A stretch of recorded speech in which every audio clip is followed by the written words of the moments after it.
प्रभु यीशु मसीह के नाम में आपको अनुग्रह, शांति और आशीष मिले। जोसेफ स्टालिन के बारे में हमने बात की है, जो रशिया का, सोवियत संघ का तानाशाह रहा। कहने के लिए वो सुप्रीम लीडर था, लेकिन वो तत्व में तानाशाह था। और उसने रशिया देश के लिए मिलिट्री इंडस्ट्री वगैरह में काम भी किया। और इसकी जो प्रचार संस्था थी वो बहुत ही कार्यशील थी, बहुत ही प्रभावशाली थी।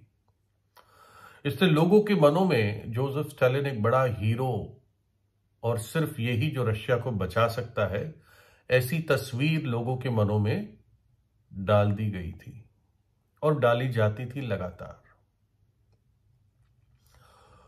और एक किसी घटना में जब ये किसी स्कूल में गया था, तो एक छोटी बच्ची को चुना गया था कि जब स्टालिन आएंगे, जब हमारे सुप्रीम लीडर आएंगे, तो तुम ही उनको सबसे पहले ग्रीटिंग करना, वेलकम करना। जैसे हमारे यहाँ नमस्ते, वेलकम, पधारिए कहते हैं किसी बड़े मेहमान को। तो उस बच्ची को ये कहा गया था कि तू हमारे सुप्रीम लीडर स्टालिन को वेलकम करना और ग्रीटिंग्स देना। तो कई सालों बाद ये बच्ची जब एक परिपक्व स्त्री हो गई थी, ये बताती है कि जब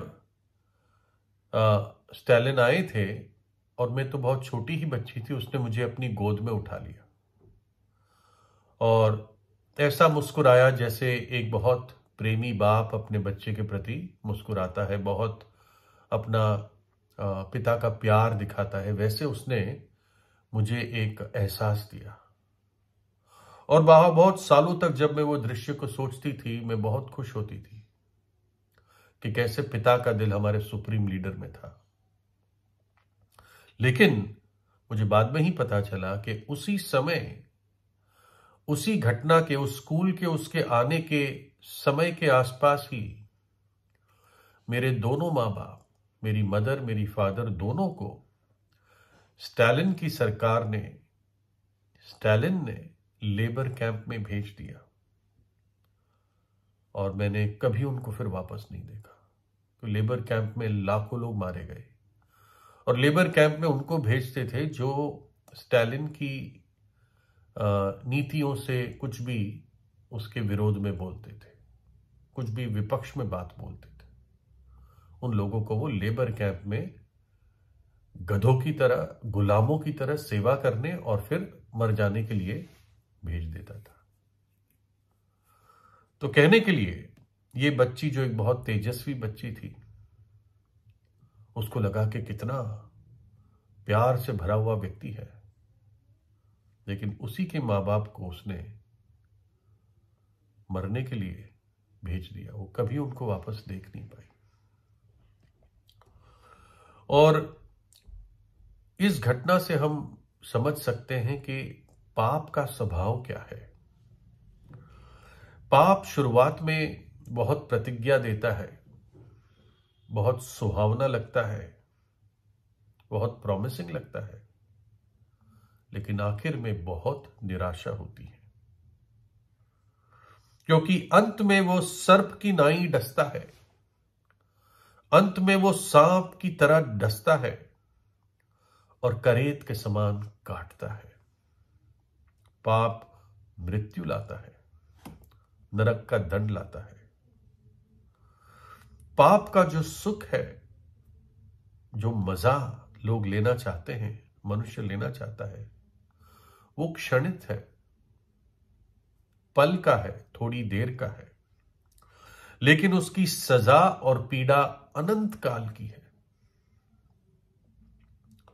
एक पवित्रता का जीवन बलिदान और चुनौती मांगता है। परमेश्वर कहता है, तुम पवित्र बनो क्योंकि मैं पवित्र हूं। तुम पवित्र बनो क्योंकि मैं पवित्र हूं। ये जगत परमेश्वर ने बनाया है। उस जगत में उसकी व्यवस्था चलती है और उसकी व्यवस्था की प्रथम आज्ञा है पवित्रता। और इसलिए पाप और घिनौनेपन को निश्चित रूप से सजा मिलेगी यदि मनुष्य ने पहले पश्चाताप नहीं किया।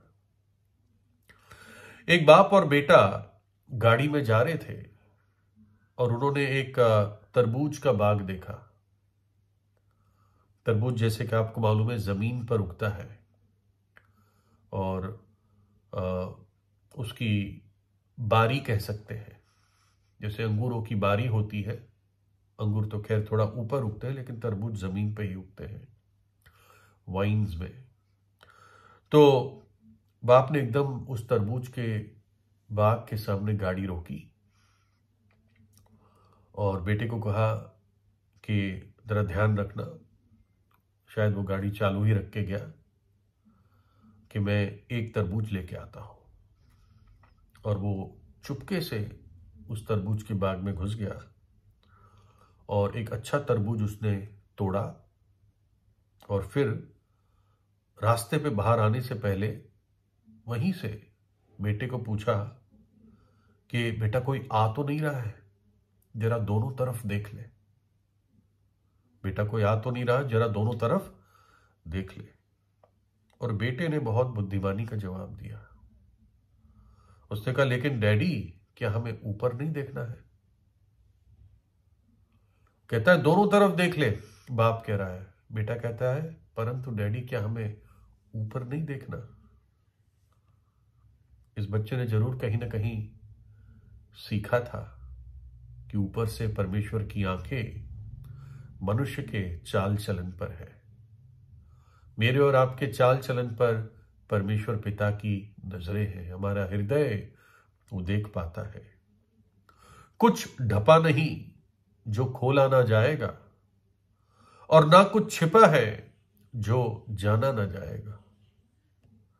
न्याय के दिन के बारे में यह लिखा है, फिर मैंने छोटे बड़े सब मरे हुओं को परमेश्वर के सिंहासन के सामने खड़े हुए देखा। न्याय के सिंहासन के सामने खड़े हुए देखा, और पुस्तकें खोली गई, और फिर और एक पुस्तक खोली गई, अर्थात जीवन की पुस्तक।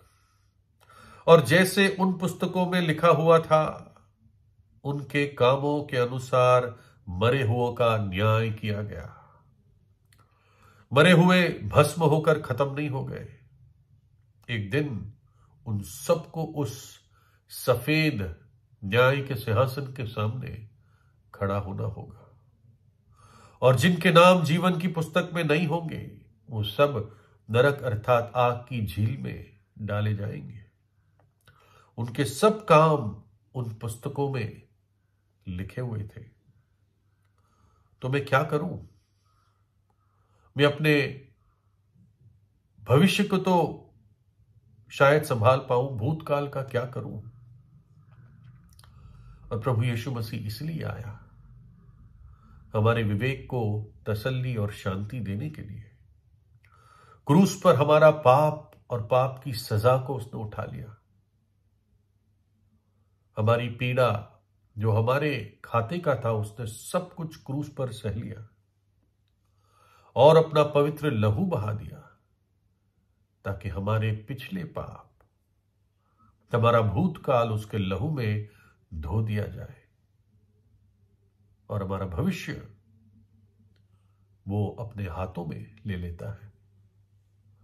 पवित्र जीवन बिताने की वो सामर्थ देता है। धर्मी जन 7 बार गिर भी जाता है फिर भी उसे वो उठाता है ना। बाप मां कभी बच्चे को ये नहीं कहते आज अगर तू नहीं चला तो तुझे बाहर फेंक देंगे। बहुत समय लग जाता है उसको चलने में सीखने के लिए, कि कई बार चलते चलते गिरता है। वैसे परमेश्वर हमारे साथ बर्ताव करता है, लेकिन चाहता है कि फिर हम चलना सीख जाए, पवित्र जीवन बिताना सीख जाए। प्रभु यीशु तीसरे दिन मृतकों में से जी उठा। जो भी उस पर विश्वास करेगा, जो भी अपने पापों से पछताप करके उन पापों को त्याग देगा, उसकी सहायता से वो उद्धार पाएगा, वो जीवन, अनंत जीवन पाएगा। पाप कभी भी खुशी नहीं ला सकती।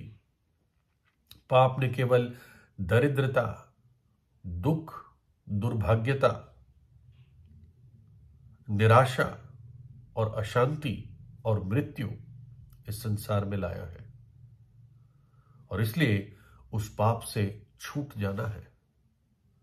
उन पापों को यीशु के लहू में धो देना है, और वो प्रभु खुद करता है। जब आप विश्वास करके उसके चरणों पर आके उससे प्रार्थना करते हैं, यीशु के नाम की दुहाई देते हैं, क्योंकि जो कोई यीशु के नाम को पुकारेगा वो उद्धार पाएगा, और परमेश्वर आपको एक नई सृष्टि बनाएगा, एक नया जीवन देगा। प्रभु यीशु से प्रार्थना कीजिए। प्रभु यीशु आपको आशीष दे।